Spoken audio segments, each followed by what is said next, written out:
You ever see that? A huge company with a brilliant, super well-funded marketing plan, and it just fails? It happens all the time. You've got great products, giant budgets, really smart people, but the whole thing is just a total flop. It's a real puzzle. So today, let's dive into that mystery, because this explainer gets right to the heart of it. And we're not talking about small mistakes here.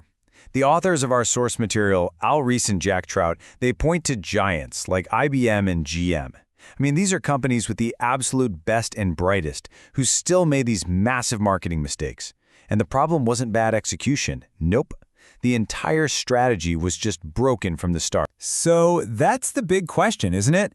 It's not like these people are incompetent, not in the usual sense. We're talking about sharp people working on good products. So what's really going on? Why does a fantastic product from a great company so often just lose in the marketplace? Well, here's the core idea from the book. Marketing isn't just some creative art form. It's not about who has the flashiest ads or the biggest budget. It's more like a science, and it's governed by fundamental laws. You know, you can't build an airplane that ignores the law of gravity, right? Well, you can't build a marketing program that ignores these laws and just expect it to take off. Okay, so let's get into it and start busting some myths. The first one, and probably the most common, is this idea that marketing is a battle of products, and that, in the long run, the best one is always going to win. It sounds right, it feels logical, but it's actually a pretty dangerous illusion. The real battleground for marketing, it's not on the store shelf, it's not on a spec sheet, it is inside the mind of your customer. See, it's not a battle of objective reality, it's a battle of perception. In marketing, what people believe to be true, well, that's the only truth that actually matters. I mean, just look at the legendary New Coke disaster. Coca-Cola's own data from 200,000 taste tests showed that the new formula tasted better. But what happened when they launched it? Total, spectacular failure. And why? Because the perception, the idea of the real thing, was way more powerful than the actual taste in your mouth. The market leader was the product that, according to the data, tasted worse. And that brings us to the law of perception. The fight isn't about products. It's about what people think of them. Truth is totally relative here. You don't win because you have a better product. You win by owning the perception of your product inside the consumer's mind. Okay, so if it's not about having the single best product, what about just being better than the leader? This is that classic Me Too strategy. A company just waits for a market to grow, and then they jump in with what they claim is a superior version. It's the path most companies take, and honestly, it's a trap. Let me ask you something. Everyone knows Charles Lindbergh was the first person to fly solo across the Atlantic. But who was second? Can you name him? His name was Burt Hinkler. And here's the real kicker. He was actually a better pilot. He flew faster and used less fuel.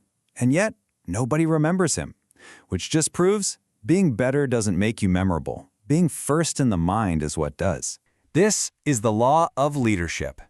It is so much easier to get into someone's mind first than it is to try and convince them that you've got a better product than the one that's already there. Just think about it. Hertz in rental cars, IBM in computers, Coke in cola. The leading brand is almost always the one that got into our heads first. So that's the obvious next question, right?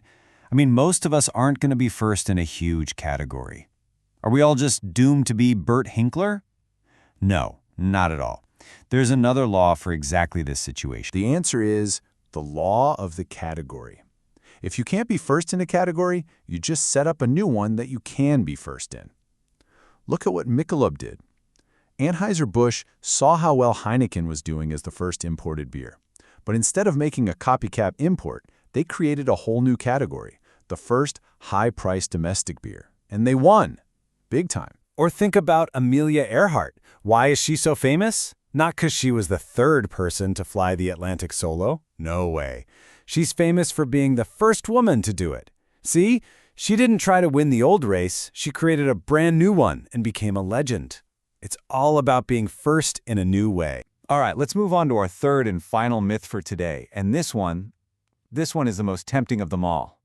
It's this belief that once you have a really powerful, successful brand, you can just slap that name on pretty much anything and it'll be a hit. This is the line extension trap. And look, This isn't some wacky idea from the fringes. This thinking is everywhere in the corporate world. It seems logical, doesn't it? You've got this valuable brand name. Why not leverage it? The problem is, it's very often a short-term gain that leads to some serious long-term pain. Here's the proof in the numbers.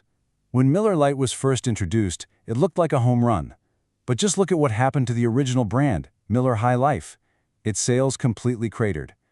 By extending the line, they ended up cannibalizing their own core brand and destroying its position in the market. That's the hidden cost nobody talks about. And this is the law of line extension. The pressure to just stretch a brand is totally irresistible, but it can be fatal.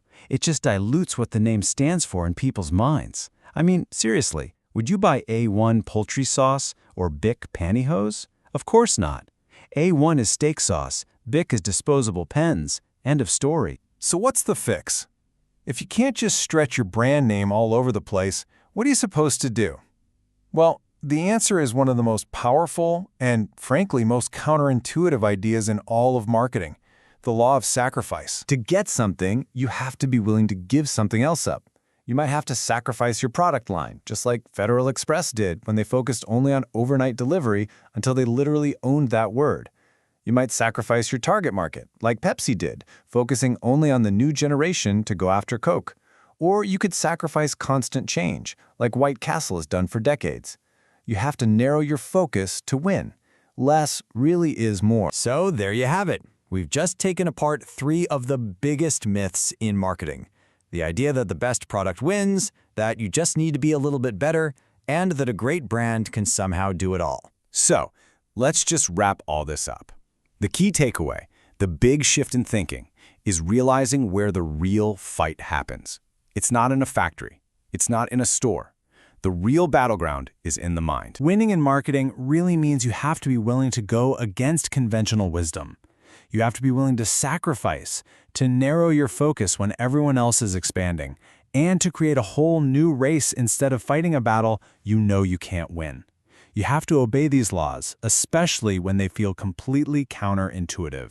Applying these laws isn't easy. If you're inside a big company, it can feel like you're fighting against the current the whole time.